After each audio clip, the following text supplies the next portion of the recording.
মুর্শিদাবাদের খড়গ্রামে জনসংযোগে অধীর রঞ্জন চৌধুরী। লোকসভা নির্বাচনের লক্ষ্যে নিজের গড়ে জনসংযোগে জোর দিচ্ছে প্রদেশ কংগ্রেস সভাপতি তথা বহরমপুরের সাংসদ অধীর রঞ্জন চৌধুরী। শনিবার মুর্শিদাবাদের খড়গ্রাম ব্লকের কাইনাল মঞ্চনগরে পীরতলা মাঠে খড়গ্রাম ব্লক কংগ্রেসের উদ্যোগে কর্মী সম্মেলন অনুষ্ঠিত হয়।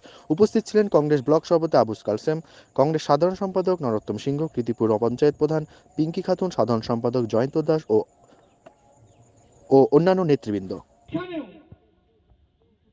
মানুষ তার ন্যায্য অধিকার ফিরে পাবে কিনা সেটা নিয়ে এক কালো মেঘ দেখা দিয়েছে।